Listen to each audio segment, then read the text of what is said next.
Hello, everyone, and welcome to a new episode of the Future Leaders Fellowship. And it is a very special episode because it's going to be hosted by one of our fellows.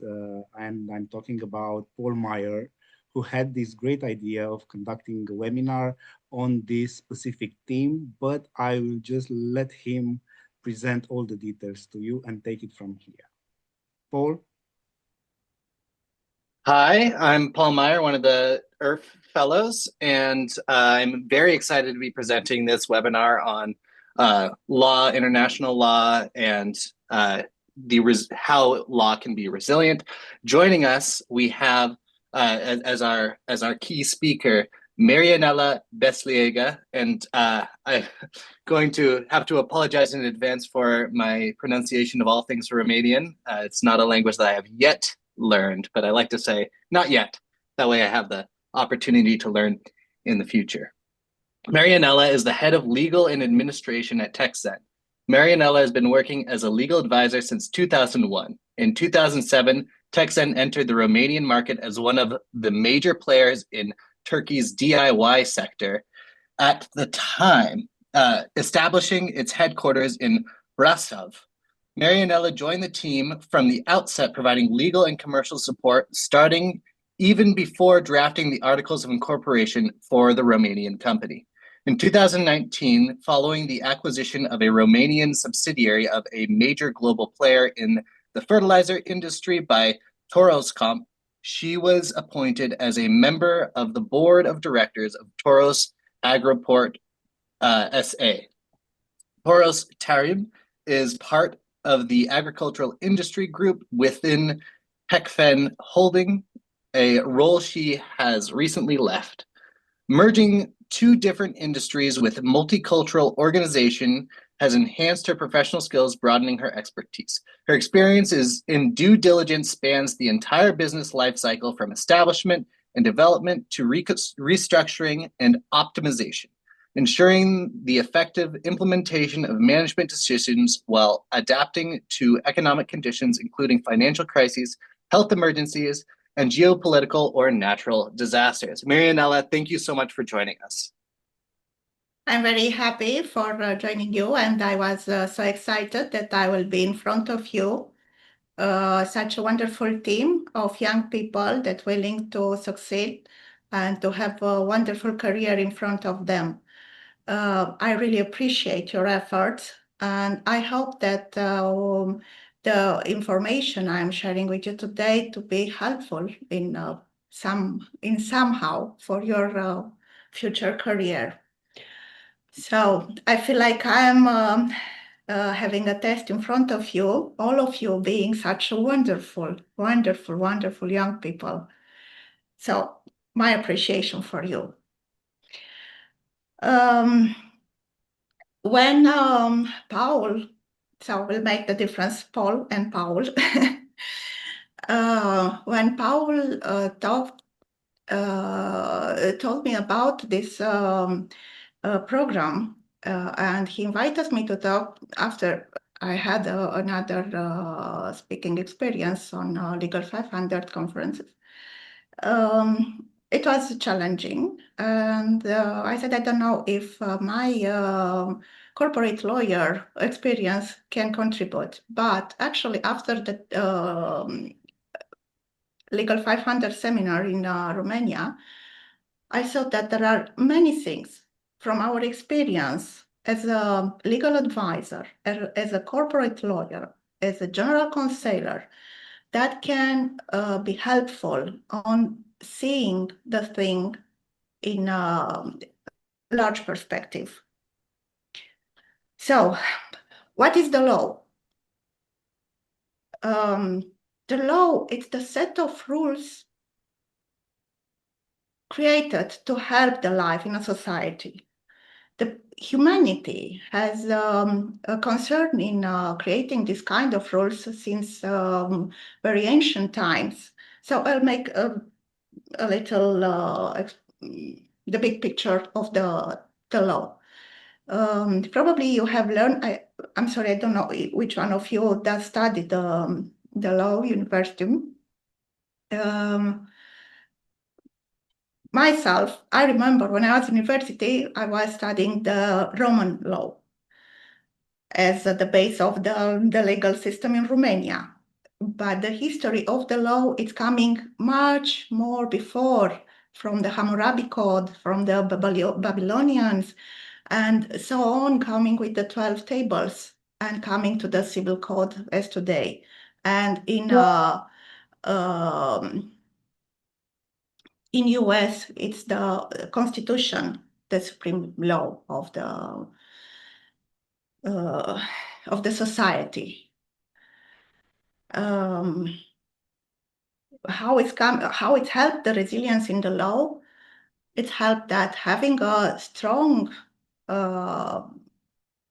base, strong rules based on morals and ethics, we can continue and we can promote, we can develop.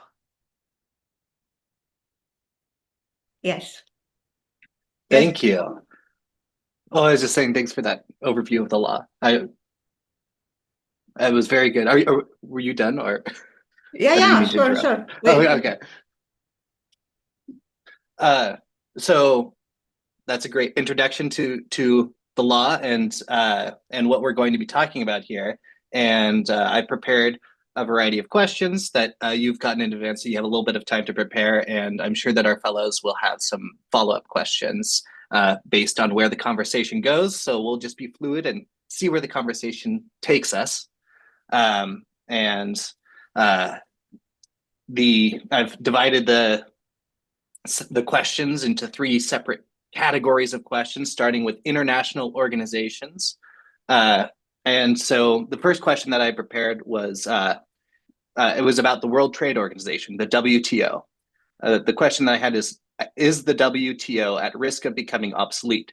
What are the implications of countries that stop following WTO rulings? Is there a viable alternative to the WTO? And will a new organization need to succeed it in the future? And this is on the backdrop of the US not fully complying with WTO regulations and being a little bit less than forthwith in their participation in the WTO, where in the past they've been a key player.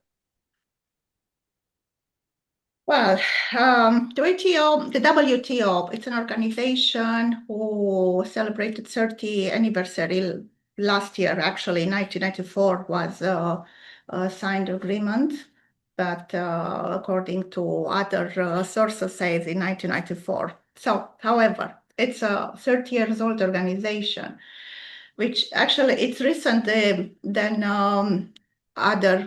many other organizations should not be becoming obsolete. What is the scope of WTO? It's important to see what is the scope and how this can happen to become obsolete. It's to help in the trade process. I'm a little bit excited, so I have to read. So, facilitating the trade agreements. I need to take these. Facilitating the trade agreements. Negotiating for. So they're providing a platform where the people can access and making agreements, bargaining, and all this in all the world, not in local region. Dispute resolution and global trade rules. Global trade rules that are meant to enhance the growth and stability in the commercial, in the trade relations, and to manage the membership of the 164 states. So, also the main role it is that global trade rules to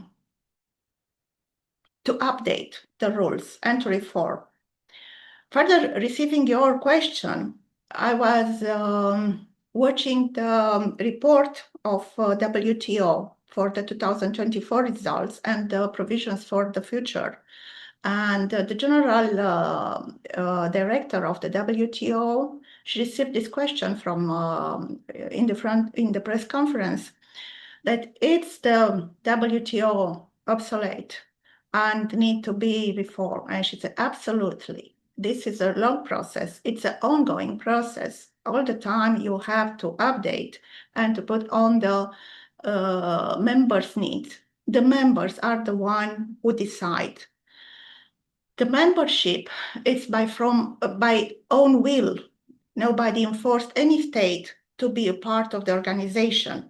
So which member does not comply, does not want any longer to comply with the organization rules, must step back.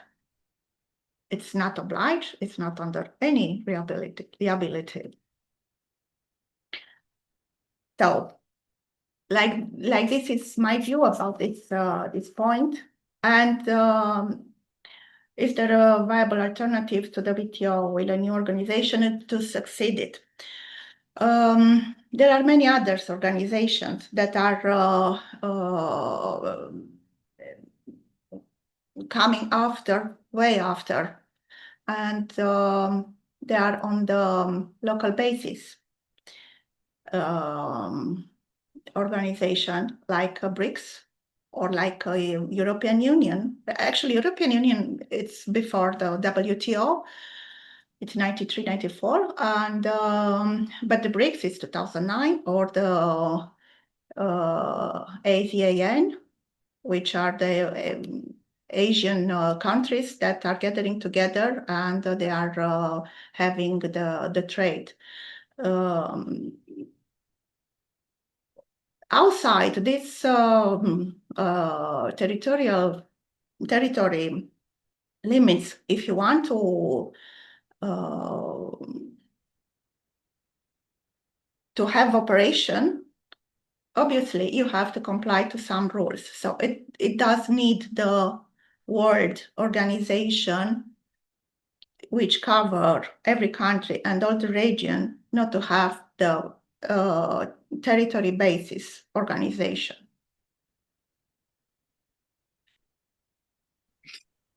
Thank you. That was a great response. I just want to remind all the fellows that if you want to ask a question, just click the little raise hand button if you have a follow-up on anything that Marinela says.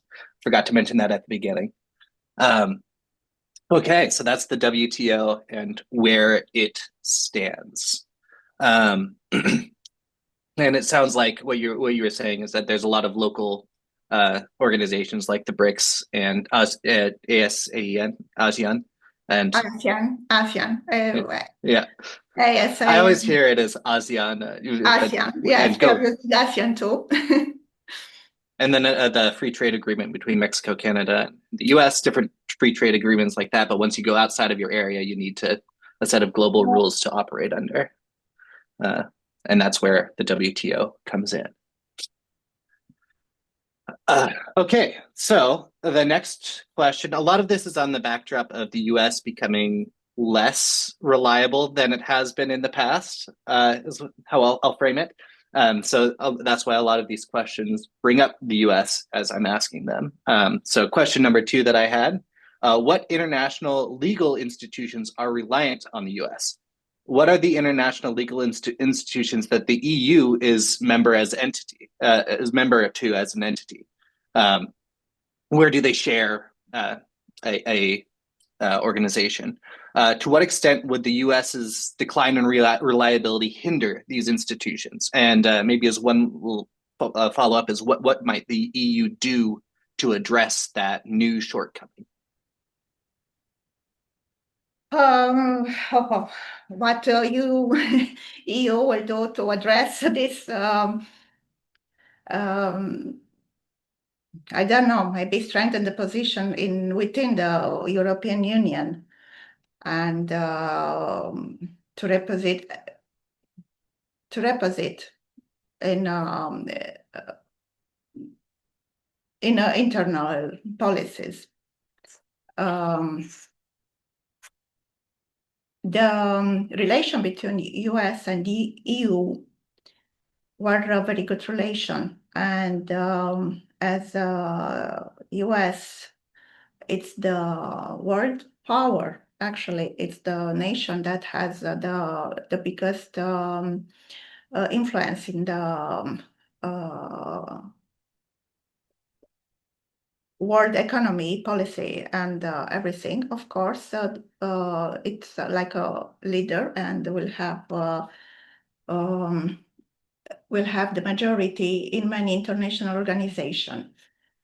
So, as I mentioned already, there is United Nations. United Nations, that is majority financial contributor, it's US, and is playing a very important role. And will hold the permanent veto power.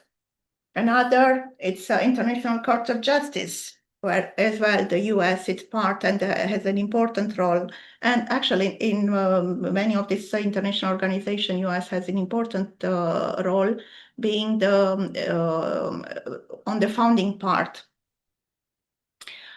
And International Criminal Court, although USA is not a member, its cooperation, it's significant, and also an ability to prosecute international crimes. As I said before, it's the most important nation in the world, powerful, and the US can enforce the resolutions on the International Court for crime or another breach that is happening. So it is a very important role of the US in all this organization. And if US will decline the reliability, either the financial contribution, the diplomatic engagement, and in all this kind of manner, it will be a big impact on the of course on the geopolitics. It is already on a big impact. Having geopolitical shifts which are happening, which may happen if US will withdraw his sustain. Also, it will be weak enforcement. However, the enforcement of the punishments are weak, as we have another topics further. If the one who can force the execution of the decision will withdraw, it will be, of course, a weak enforcement at the global plan. And that will embolden state to ignore the legal decision of any court, either if it's international or local or regional court. And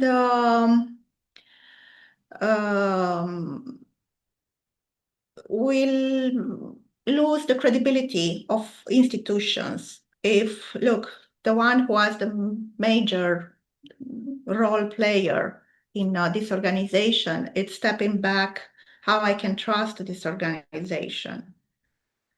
So these are the consequences for the long term and the short term, actually, because it's an immediate term.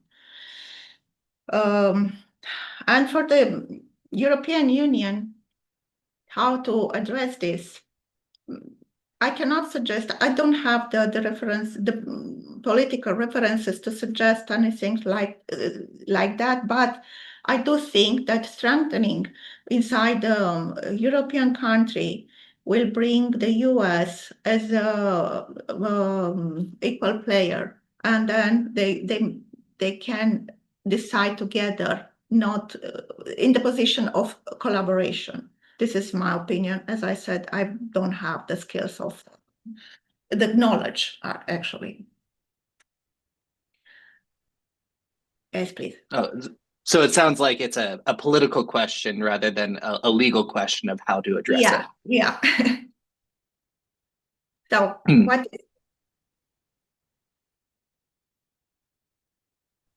Oh, sorry. I was saying you could go ahead. Yeah, no. Yes, please. Okay. So one of the themes of our fellowship as a whole is resilience. So one of the things that I try to think about is contingency planning. In case this decline in U.S. reliability really is a trend, or it could just be a blip and it's not that important, but it could be a continued trend. So that's why we ask the questions of what the EU and its member countries could do to brace against it. I'm curious, as a follow-up on this, is there any, I guess this is coming from an American perspective, which doesn't have, I'm not fully immersed in EU day to day, but what is the freedom that the individual EU countries have to work on finding ways to be resilient and work through these issues with the US? Is there anything that Romania as a country or any other member country could do that might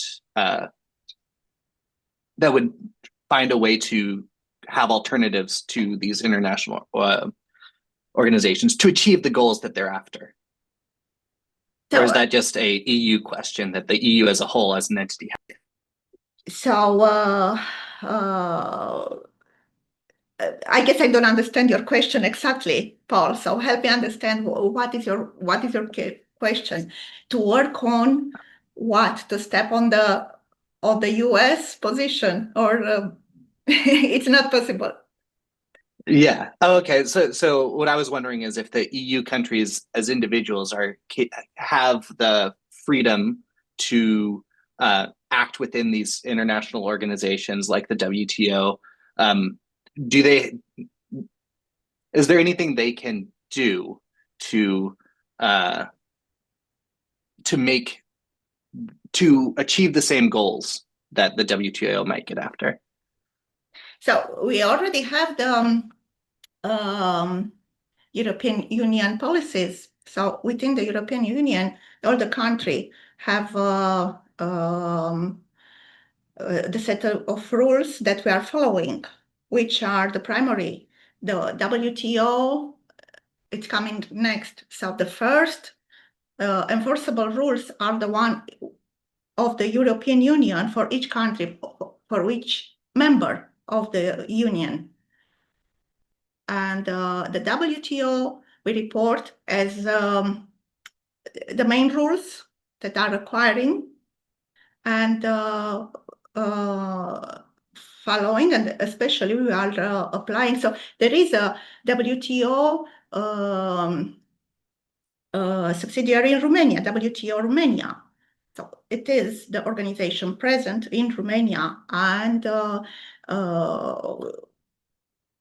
going through the trade relations, international trade relations, having the set of rules, setting the rules in this position. Okay, thanks. And now, Andre, please, if you had a question as well. It wasn't really a question. I just wanted to add a bit more substance to this question, because I work with those concepts quite often, and I think I could shed some light on what you asked. What you need to understand within the EU is that in EU law there's different levels of competence. Competence means what the EU can legislate on and what member states can legislate on. There's exclusive EU competence, which means EU decides in Brussels, like commercial policy, tariffs, stuff like that. There's shared competence, where there needs to be a dialogue, and it's a sort of a balancing act between the member state and the European Commission, and that's mostly stuff like transport, energy, consumer protection, so stuff that affects the country itself internally, but something that could also have effect on the wider union. And then there's coordinating competence, which is just very internal matters like culture, industry, tourism, which is normally decided by countries themselves. Going back to your question, the WTO falls within the exclusive competence of the European Union. So states have very, very little say in matters of the WTO. Yes, each country has a permanent representation in Geneva in front of the WTO, which acts sort of like an embassy to an organization. It's basically an embassy to the organization. You have one in front of the EU, in front of NATO, in front of the UN, in front of the WTO, in front of the Council of Europe, if you will. And yeah, everything is decided in Brussels. Brussels decides what the EU as a bloc does in terms of the WTO. But if there are issues of, again, culture, tourism, or even public procurement, then the member state itself can come in and negotiate preferential clauses. Yeah. Thank you. That was super informative. Thank you very much. So you helped me also understand. As I said, I'm not specialized on the international relation, and it was very insightful, your help. Thank you very much. You're welcome. Thank you. And one of the reasons I ask these questions is to know what tools we have to work with when we're doing our resilience projects, what we can propose that are feasible in the organizations that we have and the rules that we have. I'm going to move on to the next question unless you have more to add, if anyone does. No. Okay. Okay, so our third question, how can countries outside the US hedge against US's fall in reliability? Can current institutions operate without strong US support? Should blocks of countries come together and make new institutions free from US influence? And this is really, it kind of harkens back to the previous question. So I understand if it's, if you can just, you can just refer to what you've said before. Yes, we already referred before to this, and to the last part of your question. I guess Andrei explained very well what the bloc countries come together to make how it works, not how to make no institution free from the US influence, but we already talked about that. And how can operate without the US support? There are several ways that making new alliances, which exclude the US, which are not desirable.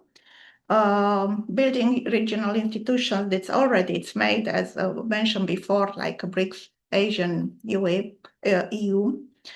And another point is enhancing economic self-sufficiency, which is a trend that every country wants to actually this is also in US, self-sufficiency. I'm enough to produce and to grow my GDP with my own resources, and I don't want to help on other people. So every country may apply the same set of not the rules, because it's not a rule, it's a dogmatic matter in this moment. So these are my answers. Excellent. No follow-up. That's great. And we did already cover a lot of that before. And since we don't seem to have any other follow-up questions on that, we can move on to the next topic, which is resilient relationships. And the first question that I had come up with was, how can organizations make agreements that are difficult to undo? What are the mechanisms of an agreement that two parties can use to ensure that subsequent leadership teams must honor the agreement that the previous leadership team has made?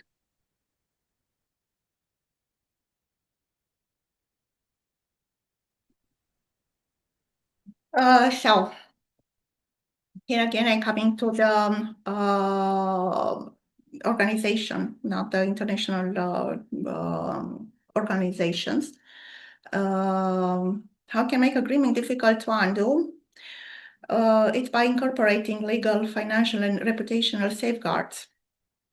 Having some mechanism that will set exactly the goal. So agreement should be legally enforceable and with very clear penalties for breach.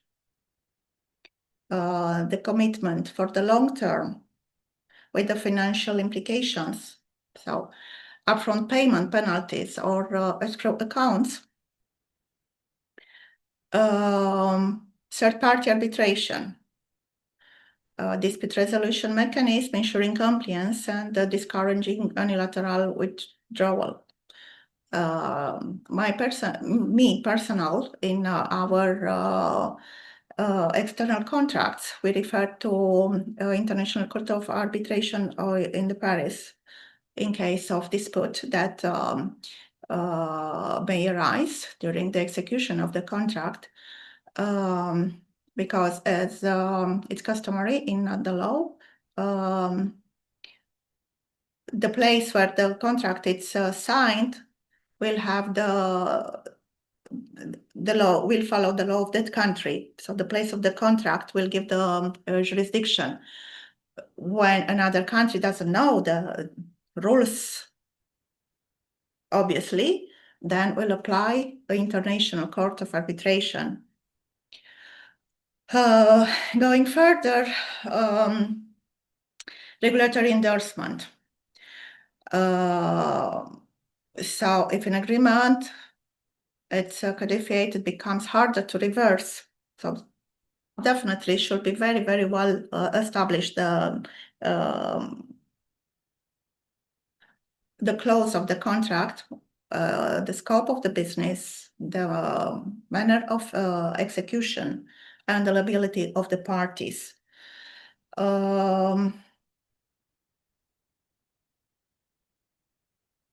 Automatically renewal clauses. In case if it's a contract, it's a frame contract that will have a successive execution, rather if it's goods delivery or executing a service providing, if it's in term basis, or if it's successive, so should be renewal automatically, not to claim any of the part that, oh no, I'm not under the liability of this contract because the term it was ended, and it's like I have a new contract. Actually, it's the principle of law that it's mutual continuance. It's accepted if you already set a role. But this is a court matter. And performance-based triggers. The agreement should be structured so the certain milestone must be before termination. It's possible. What is the next? Here are some examples of successful international agreements.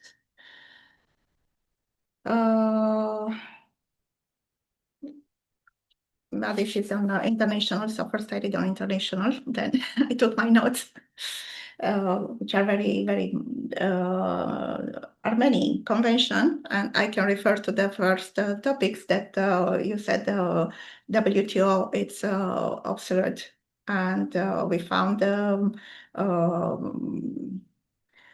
slavery abolition agreement, which it's much more, and the agreement for not using the nuclear weapon, which is like the 60s, and the NATO, which is like 49. Which was the second part of the question?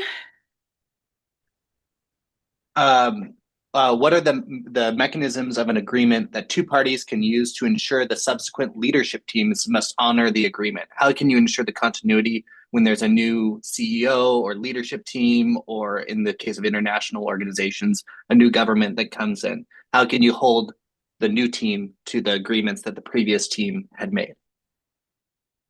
The binding clauses are very cannot be, so you can't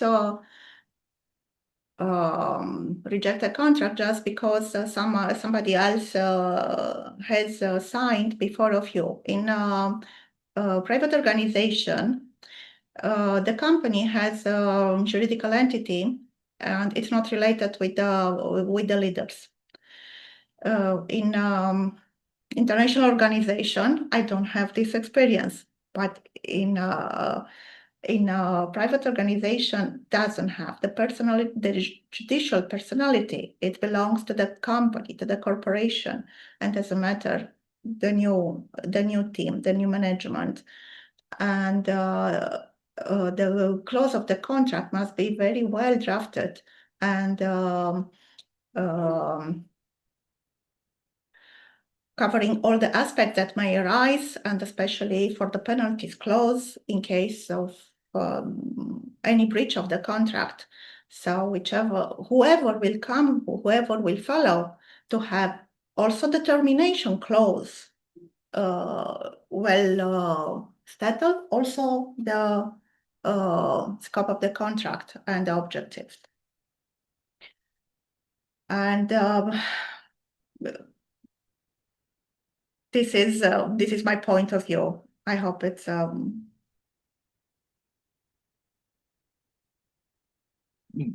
Oh yeah, that was a great answer, and it really clarified kind of everything of that. Thank you. It doesn't look like we have any follow-up questions from the fellows, and you kind of, well, okay. So the next question, it's a bit of a follow-up on the first one. Are these difficult to undo agreements always desirable? Are there situations where having an easy exit for partners is desirable? Would you want to make an agreement that's just very easy for either party to break for any reason?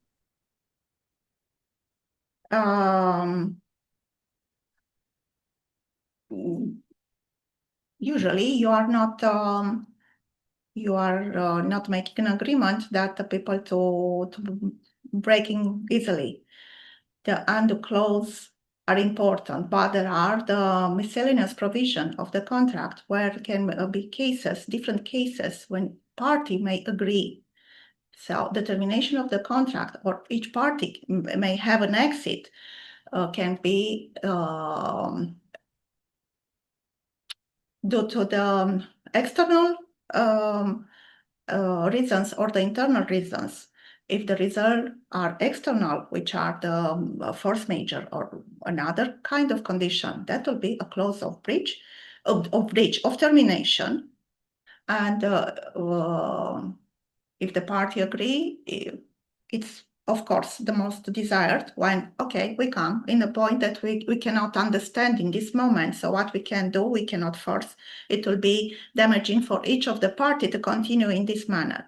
So it's better that we'll settle an agreement to exit, to cancel the contract. That is the most desired.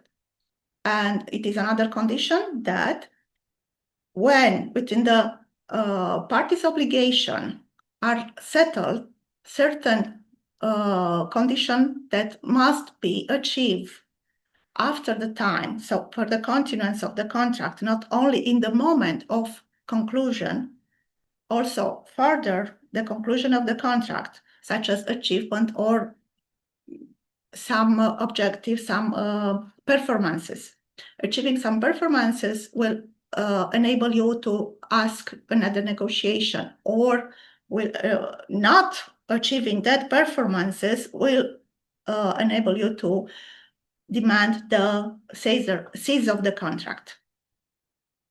So the clauses are not desirable, but the exit is not desirable, but this kind of clause must be introduced in the miscellaneous provision of the contract and in the termination of the contract.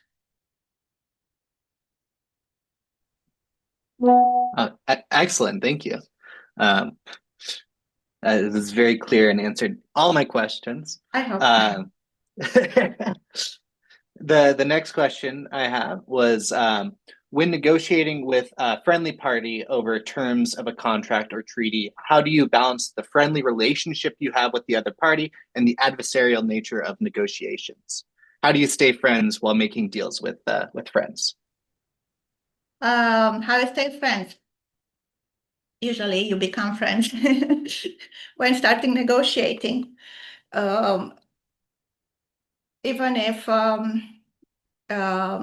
probably many of you have written or follow courses of the negotiation, the party will put on the first position is the master of the contract.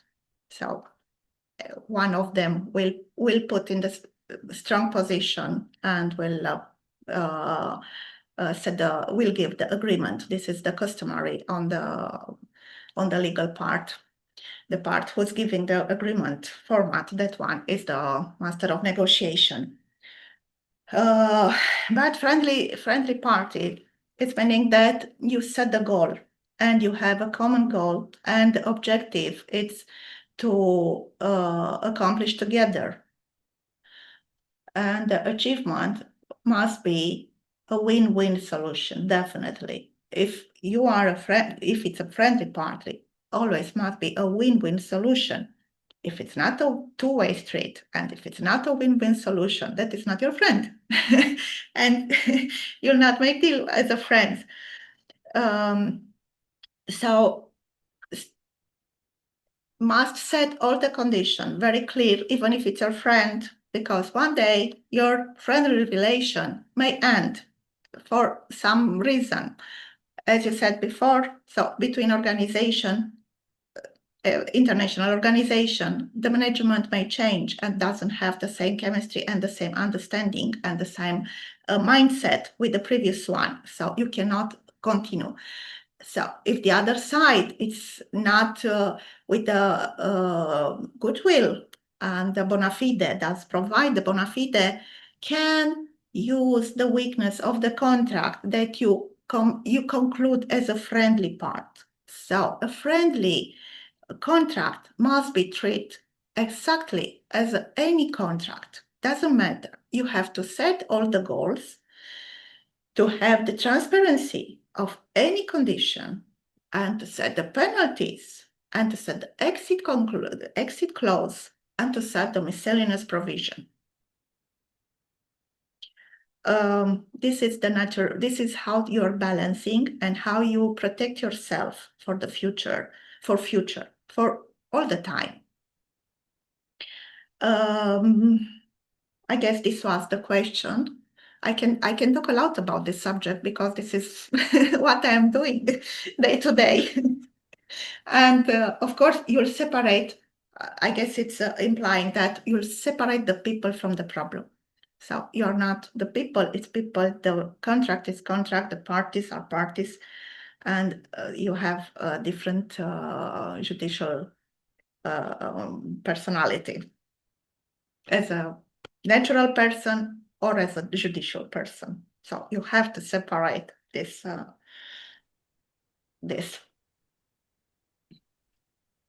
Well, that was super informative. And one of the key takeaways I took from this whole section of questions was that clarity is key. Clear expectations of what must be performed, the consequences for if they're not performed, and anything that happens within the agreement. It should be as clear as possible. Is that a good takeaway to take from your answers? Yes, please. So you set the goal, you have established the condition, and set all the obligation of the party and termination clause and miscellaneous provision. Yes, Andrei. Thank you. No. Andre has hand up. I thought he was telling me something. I'm not as well versed in contract law as I am in EU law. So yeah. In EU law, so we can change experience. Caveat emptor. That's as far as it goes with contract law. To be fair, I actually loved contract law and arbitration and that stuff. So if I can jump in with anything more, I will. Don't worry. Okay. Yes. Okay. So I think we'll move on to the next section, which I've labeled international law. Although we've already done international organizations, this is more about the things that those organizations have come up with.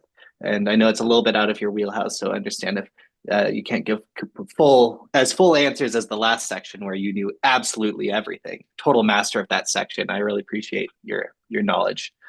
So the first question that I have here is, what does international law do to deter and punish bad actors on the international stage? As an example, we hear a lot about Russia's invasion of Ukraine being illegal, but what does that mean from a practical perspective? What are the consequences? Well, this question, as I said, it was challenging for me, all the questions that I received from you. So these last days, I was looking to what is the international scene and the bad actors in international stage. And you have another question: what will do for the enforcement of the punishment in this? And I think it's a very good point, because I don't have this answer either. Enforcement, even if the local, it's very, very poor enforcement of any decision. And I'll open up a parenthesis here. In my last conference, the topics, it was the white collar crime within the organization, international, and the problem, which is because in the first section we'll cover this. The problem is the enforcement. So you identify the threat, you identify the danger, you address to the court, but until it's enforced, you have nothing to win back, to recover. So the recovery process, the enforcement process is very poor. So if it's in the local and national like this, international, it's even more, in my opinion, because the sanctions for bad actors are very few. So economic sanctions, diplomatic isolation, military sanctions or intervention, and trial of the leaders, which after the Nuremberg process, I don't know how many persons were convicted for the international crime of genocide, war, or whatever kind of crime against humanity. So punishing, we have the tools. I don't know if these are enough or not, if are covering or not covering, if are satisfactory,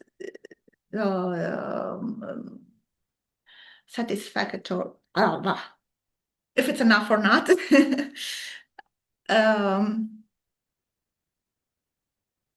But also, you cannot intervene within the another state sovereignty. So I cannot convict some other leader for what is doing unless more than we already have this kind of trade, diplomatic, and military sanctions.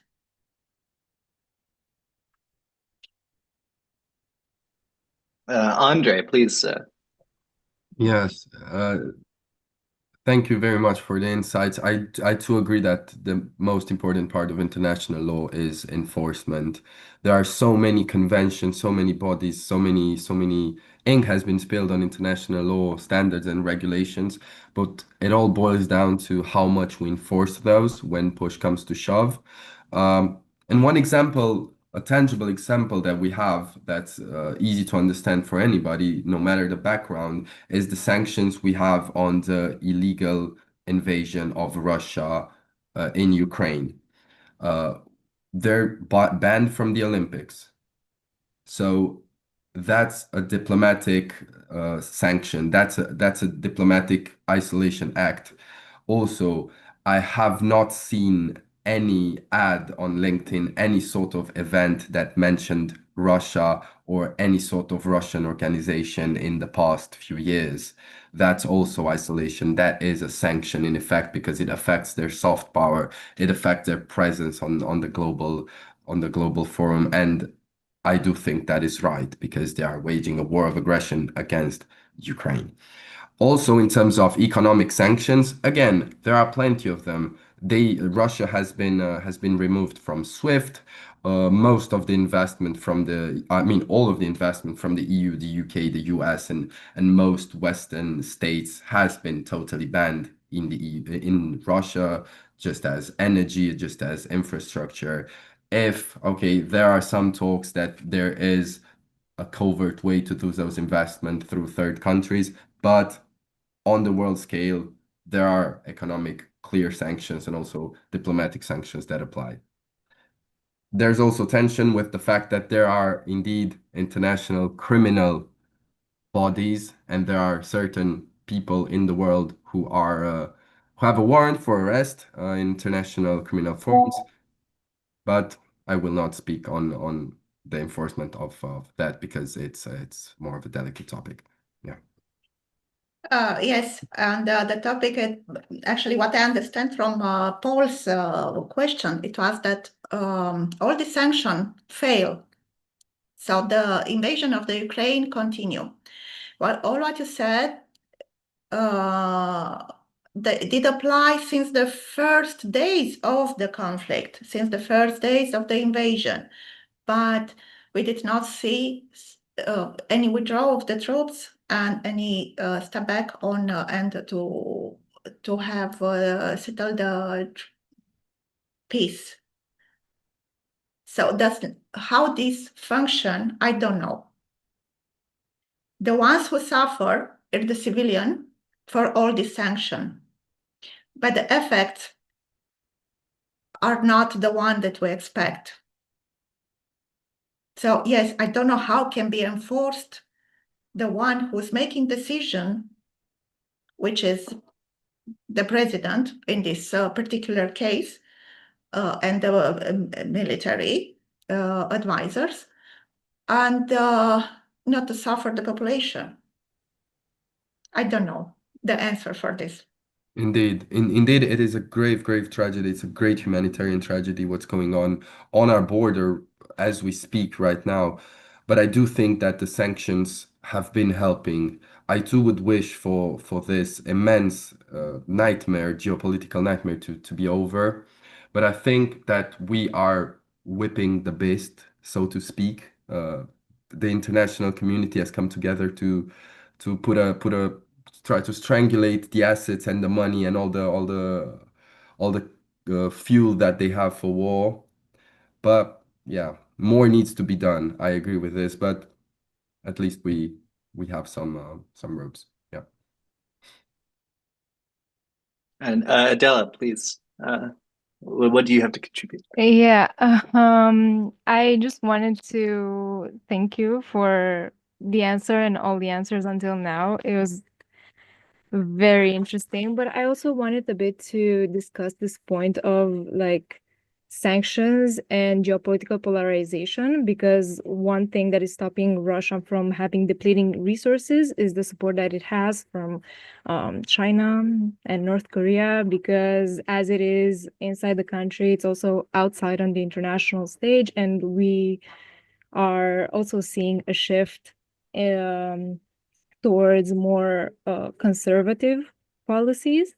So yeah, I do believe that one thing that's stopping sanctions from fully working on Russia is the fact that it also has partners that are supporting it.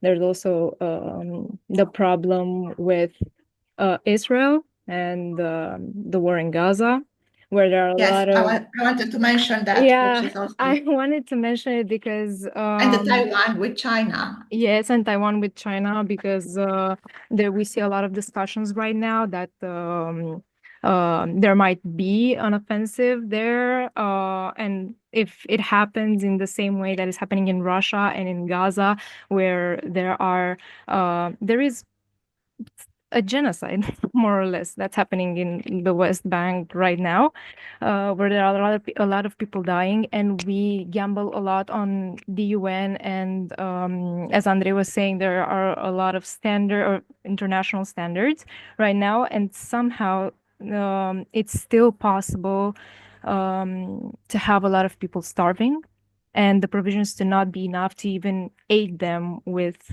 necessary food and supplies. So, for example, in that regard, what more would you believe can be done? As I said before, I don't know what can be done.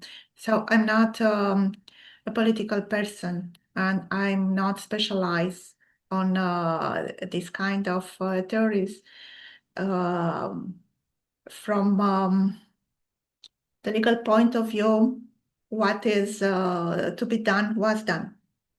But the political sanctions must be applied more coercive, and must be more strong sanctions from my point of view. Yes, you have right. We are talking about WTO, but I am more following the World Food Program, which is another organization, and the World Food Program has continued call for the Gaza people that are starving, that are dying because of starvation. So how you can enforce this is my answer to the question, to the Paul's question. I don't know what can be done, because in the diplomatically you can't do so much. So you cannot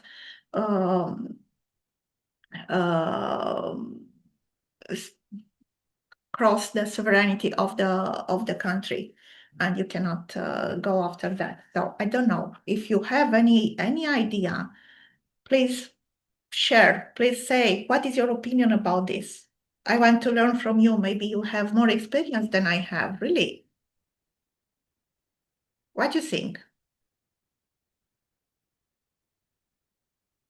Anyone? I just wanted to quickly add that what I spoke about, and I referred exclusively to the Ukraine Russian war of aggression, and I did not comment, nor do I have any expertise or knowledge whatsoever in any other conflict that's going on around the world right now. And I do hope that all humanitarian crises around the globe will be solved in the future. Again, I only spoke about the Russian war of aggression.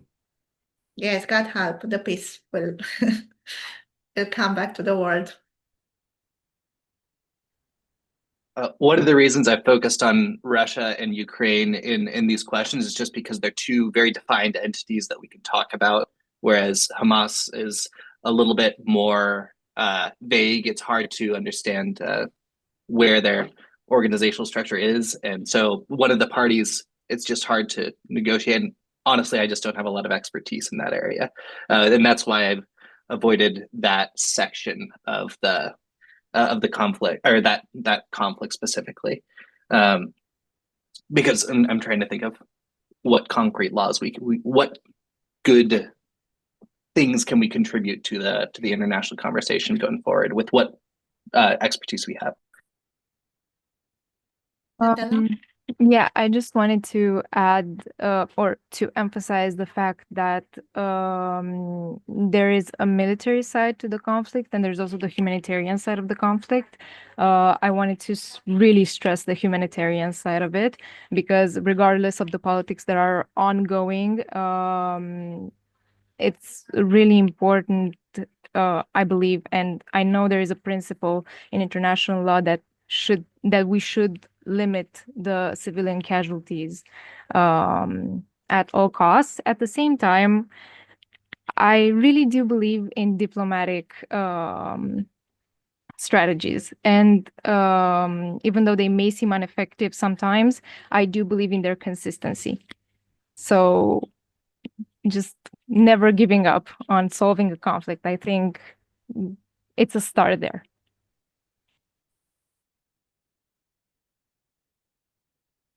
Yes, we do hope the diplomatic will prevail and will bring to the end all these conflicts. The Poles question, it was how to, still, as I understand, to supplement this enforcement sanctions. Right, Paul?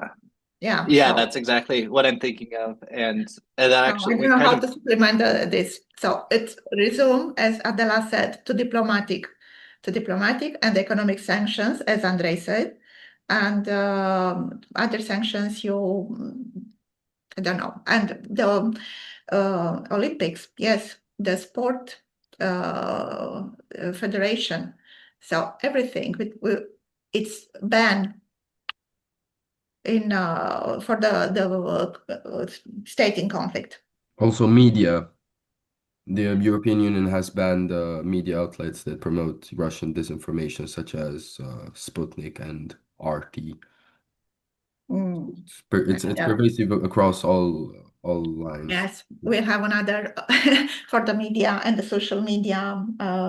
It's another issue that I think you'll you can discuss following our election in November. Yeah. So we've Yeah. kind of started to move into the next question that I had. Is it okay if I move on to the next? It really does harken back to I think already everything we've talked covered. about. I think already covered the next question, having the intervention of the land and Ray. Yeah. So I want to make this. I want to find like the easiest version of a question that imagine that there's no political thing that we can't do. Imagine we're king of the world. And imagine we're back in time to 2022. The international law back then in our reality didn't deter Russia from invading. But if we could go back there and recreate international law, what changes could we have made that would have stopped Russia? What kind of a world would we have to have lived in back then? What rules would we have to have had that would have stopped Russia from invading Ukraine? Would it be if magically Ukraine was part of NATO, or if US had a security guarantee? What if we didn't have to worry about politics at all? What things could we have said that would have prevented the invasion from starting? And the reason I ask this question is because China has not yet invaded Taiwan. So maybe these solutions that we come up with could be inspiration for going forward. So if we are back then in 2022, I guess the diplomatic way will be the one who will be applied, because I don't think you have another remedies. If one of the party it's in belligerent position and does want to invade another country, must have a reason. What is the reason? So the mediation, it's the solution. Should bring the party together and to mediate the conflict. What is the root of the conflict? What the party wants, and how to find the intermediate solution that to end before starting, and to have the compromise for each each party, of course, with the international intervention. So arbitration court, international court of justice, or another kind of independent mechanism that, or of course, a neutral party, as also in the after the conflict started, many countries offered in Turkey, in Saudi Arabia. So they invited them for negotiation and said, let's end. But to prevent, they should have the discussion before, and maybe to have a better advisor, the head of the conflict, to say what imply and what the risk, and what is the economic sanction, and where will bring the country. This is what I think could be done. Oh yes, if we think that the Ukraine, it was a part of NATO, as a NATO member, any threat to one member of the NATO, it will consider as allied, and all the countries will riposte to that threat. So that will be an inequity in the force.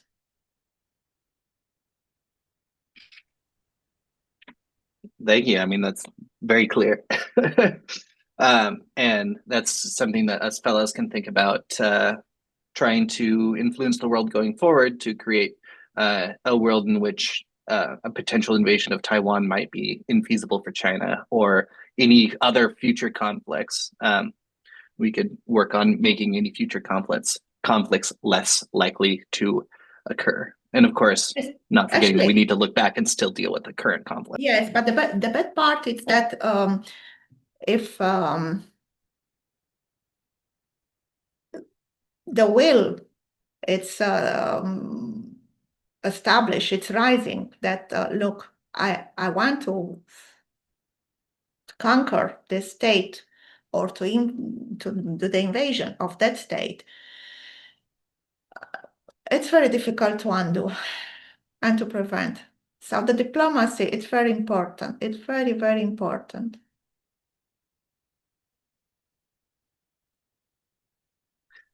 Thank you. Yeah.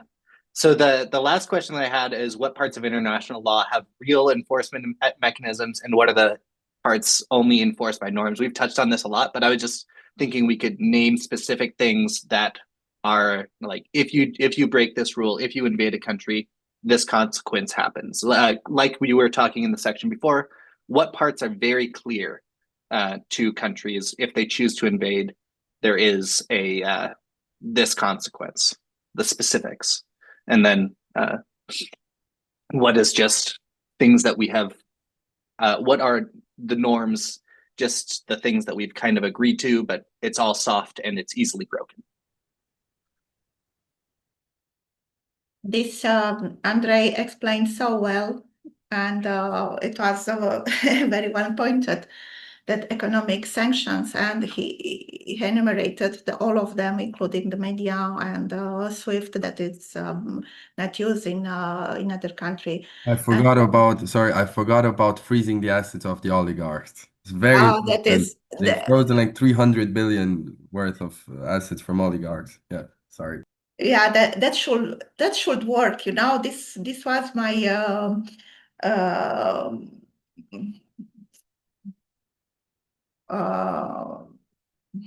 hard to understand why didn't work when they put this sanction.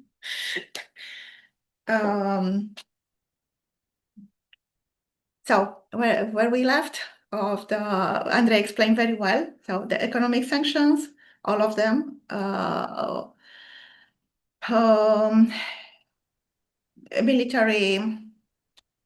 military sanctions, and diplomatic sanctions, trade embargo, and exclusion from organizations.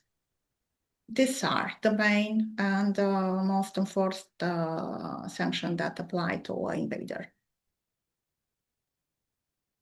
Thank you. Yeah, I just wanted to pull out some clear examples of to have the conclusion of the section. Okay. Yeah. So the last section that I have here is resilient domestic legal systems. I think about this a lot in the US these days, but it can be applied everywhere. This is all about the systems that are just in our individual country and in our local area that we might be able to work to make things work more efficiently and not let the system fall apart. So the first question I have here is, how can we identify attacks on our local legal system? What's just something that's very clear and obvious?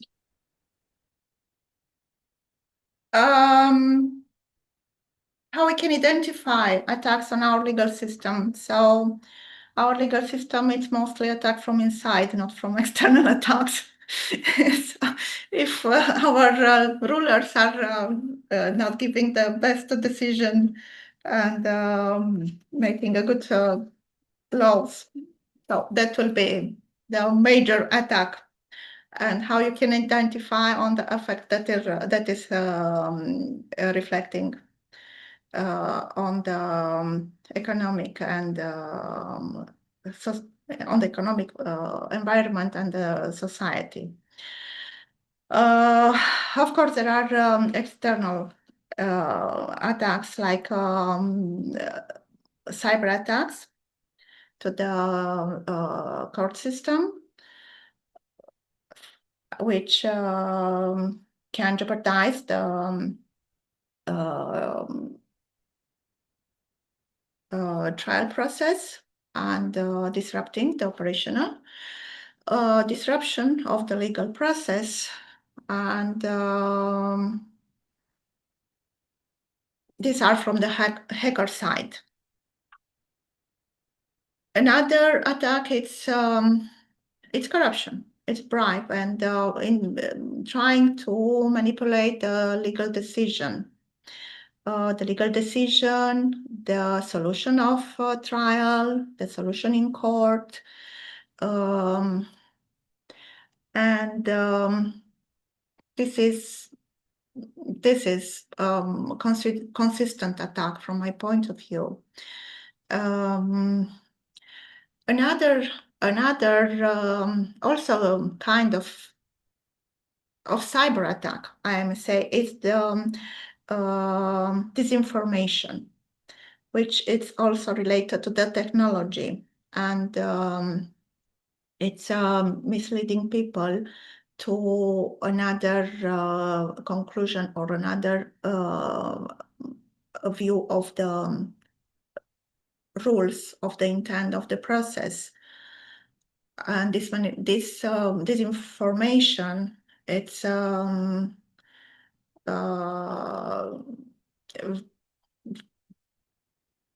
very often practiced in nowadays. Also, maybe the violent attack against a legal person, like a judge and a prosecutor, and to force them to give a certain, to take a certain decision in a trial. This is the attacks that we can identify in our local system. So the main one, in my opinion, is the corruption. The second one will be the hackers with all the cyber attacks, and the violent kind of attacks, it's more likely to happen. This much I can say. Okay. Other opinion are more than welcome to complete my my points. Of course, Andre. Yeah. Thank you. I fully agree that corruption is the #1 issue, and I might be biased because I'm Romanian and I know corruption is a big problem. We've been doing so much better lately. If you look at OECD and the International 4 ratings, we've been doing much better in terms of corruption. But yeah, that is the biggest indicator of a failed state. It's the degree of corruption. What I think is very important for a legal system nowadays, given disinformation and cyber threats and so on, is being adaptive and having a certain degree of flexibility, especially in terms of digital regulation, because you can't regulate social media platforms with 15-year-old laws. You need very fresh laws. You need to be able to dish out responses and quick regulations to everything that happens. And we've seen this during our Romanian elections. So yeah, I'll always resort to finding a way to keep as much harm as the digital world can do as possible at bay. Yeah, thank you. Thank you for your Thanks. for your opinion. Exactly. Thank you very much. So that actually kind of feeds into the next question that I had, which is when we recognize these attacks, a lot of us, or some of us do have training in law, but how can non-lawyer citizens engage in the legal system to defend it against attacks? And like Andre had said, it's political with the enactment of laws. Is there anything that maybe civic groups could do to help defend against corruption and other attacks on the legal system? In my opinion, yes, it is. The first thing you can do is to be informed and to fight against disinformation. And being informed is not meaning just to what is happening, and also what are the draft of the law that are public on the lower house institution site. So when they want to when it's a law proposal, get involved, be active, and inform yourself, educate yourself to be citizen above all, to be the citizen of the country, of your country, of the world. Be informed and vote against the corruption. Corruption will change the law, the legal system will intervene. Once you have the information, you have the power. So the journalist is very important in this because they are providing information. Of course, not the one which are niched on a party side, a particular party side. So the one who is providing the information, the news, and not the biased information. Be active on your election. On your election, be active and choose what you want to follow, what you want to do.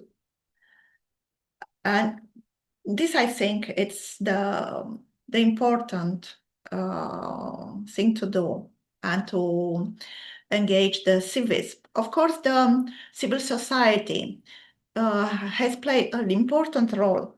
Also, maybe the Romanian fellow on this program knows about the back then that 13 ordinances of the government in which year was 2016, when people go outside on the Piazza Victoriei, and it was to protect the justice law. They go outside and they protested. I really admire them for doing that, not waiting. And this was the civil society, wasn't any party, wasn't any external force, was the civil society. So get involved, be a world citizen. This is my opinion.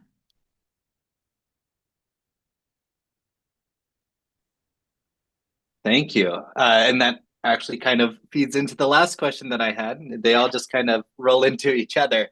You've done such a good job of answering these questions in such a complete way. The last question that I have is, what attributes of a legal system make it resilient, and what makes it fragile? So when we do go out into the plaza to protest, what are we protesting against, and what are we advocating for to make our legal system resilient and free of corruption? What can we do to make it that way?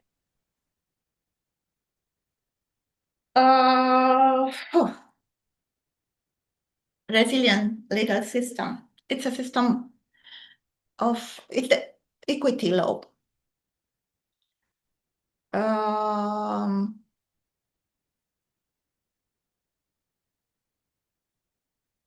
I have here some notes about the equity law, but I I can understand my own writing, so I have to speak freely because I don't understand what I write.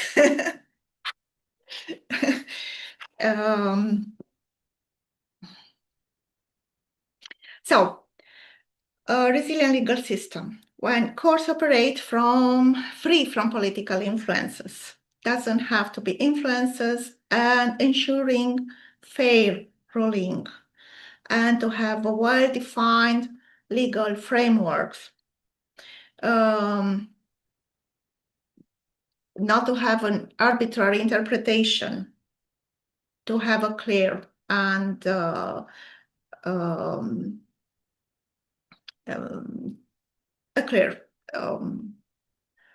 my God, I forget the word.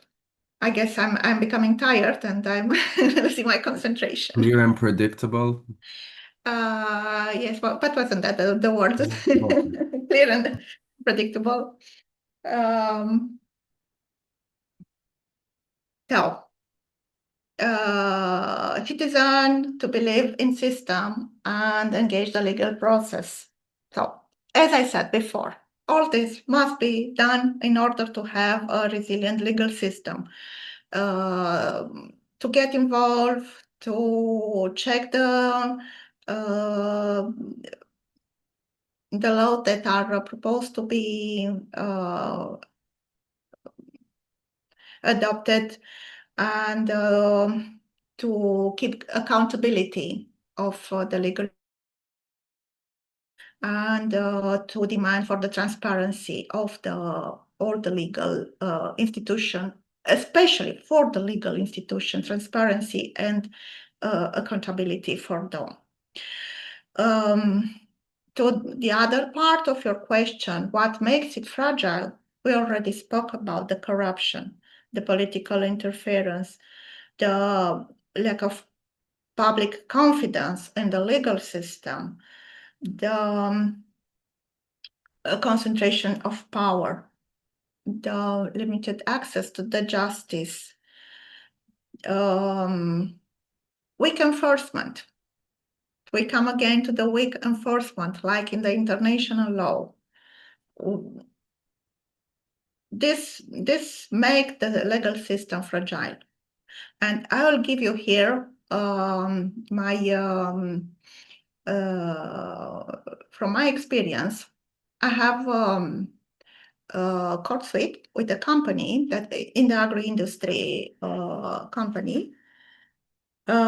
We have a client that contracted a huge amount of nutrients, and he took the small part. He paid the small part of this as an advance. He took all the ship. It was a big amount, like 100 of tons, 1,000 of tons. And for the payment, he issued promissory notes. It was an important player, we believe, at the time. So we took the promissory notes, having the guarantee of this execution of the contract. But when we go to the bank, the promissory notes, maybe first or second, it was covered, but then we don't have the coverage of the amount. So it happened to go in the bank incidents of payment, and then the company was entering the bankruptcy.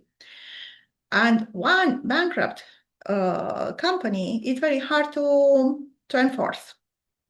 You cannot enforce it. It's a special law. You are not going on the common law. But we identified that the company, because he was still operating in the market, but under another company with a different name. So he moved all the operation to another company. As a legal, actually, we're working with the important law firm, international law firm.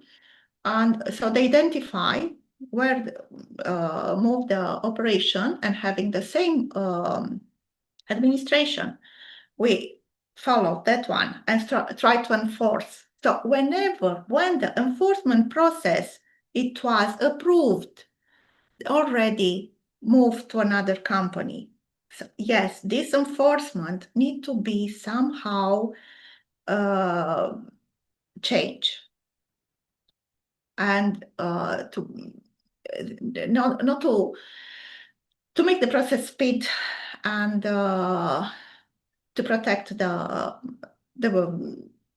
people from this kind of crimes, which are usually they are the white-collar crimes.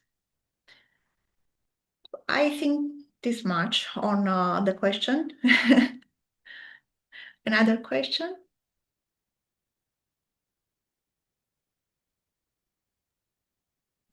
Your answer was very clear, and so it doesn't seem that we have any follow-up on that question. I'll just take a second to kind of summarize what I understood from it. So equity, where every defendant and a prosecutor is treated equally under the law, whether you be some powerful politician or a big businessman or an employee or a small businessman, everybody gets treated equally. Expeditious, or that's the term the American system uses, expeditious, which just means fast. So it goes quickly, the enforcement's strong, and there was a few other that escaped my train of thought. But those are some of the key things that I took away from your answer.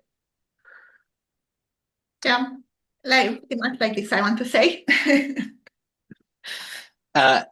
Excellent. Well, that is the entirety of my questions. And if there's anything that we didn't touch on that you wanted to, that you think is important to say, please take the time now to do it. Or if any of our fellows have questions that weren't related to what I asked, please raise your hand and ask. Yes, anyone? A question? Yeah. I've looked over your LinkedIn before this, and I prepared a very pragmatic and to the point